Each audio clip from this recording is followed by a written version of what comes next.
when my parents separated, they both had different versions of what happened. And I was at a very young age, like 8, 9 years old. And there was a bit of vilification of each. But I experienced both my parents as very good people. And it was very hard to reconcile this. And I was constantly trying to work out what was good and bad. Little did I know, they were both enacting their own version of ego. And we all do this. In fact, this is repeated endlessly in my life through that experience, and then through medical school and being a psychiatrist, and then eventually being a forensic psychiatrist, where I see people who have done the most heinous things, often under the influence of mental illness, but still trying to justify why they did that under a very good lens. No one inherently will say or believes they are a bad person deep down. We all, however, will rationalize things to make it more palatable for society, or at least allow us to live with ourselves. So this concept of good and bad simply cannot be reconstructed if we look at it from a human perspective or a psychological perspective and someone with a complex brain. So what this theory does is it ties it all together and says there is no good and bad. Our ego is there. Of course, it does not excuse bad behavior. We need to judge and understand consequences according to the actual behavior that it does and its impact. And really thinking of people inherently as good and bad is not very useful. Okay, so this is part 2 of what is ego. And if you didn't see my previous video, I'd suggest you go back and have a look at it because it's pretty key for this. The overall definition of ego, or at least what I think it is the largely unconscious psychological mechanism that prioritizes survival and genetic propagation above all else. And that includes those close to us in the form of our kinship. One thing I want to dive into a bit more is all behavior truly egoic? Is everything related to ego and nothing else? I think it's clear that a lot of our behavior certainly is. And as I said, we have this coding, this genetic imperative that really is a program deeply set in all of us. And there's no way that that can be entirely conscious.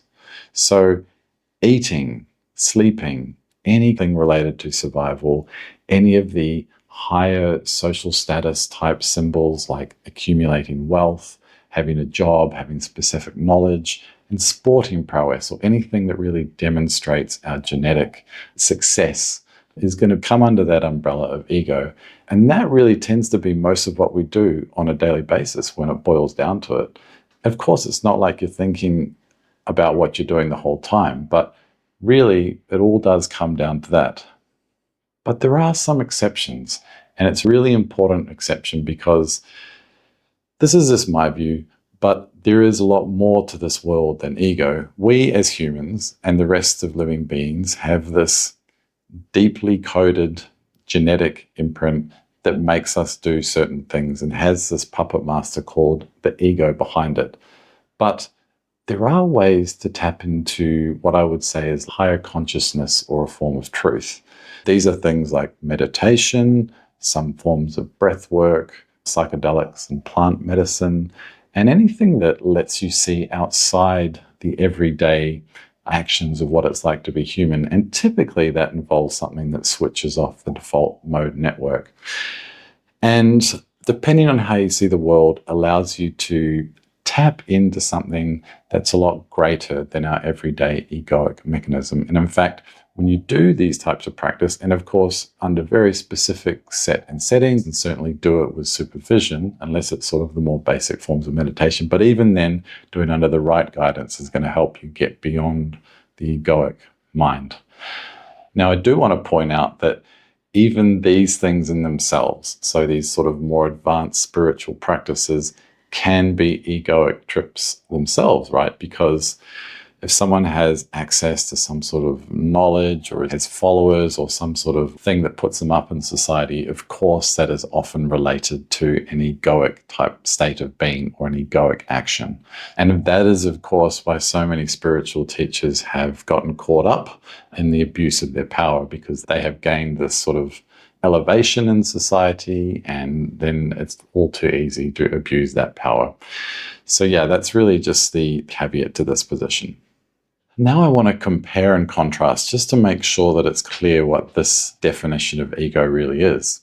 The definition is really based in evolutionary psychological theory, where we have this deep genetic code that's been honed and perfected over time because we're the only ones living. If it hadn't been successful, then we wouldn't be here today, because the only reason we're here is because of that continuity of successful reproduction and survival. So the theory that this is most closely aligned with is the Freudian type of ego. For instance, we might rationalize the idea that we're going to the shops because we're hungry, when in fact we're actually avoiding something at home, like a conversation or something we don't want to do.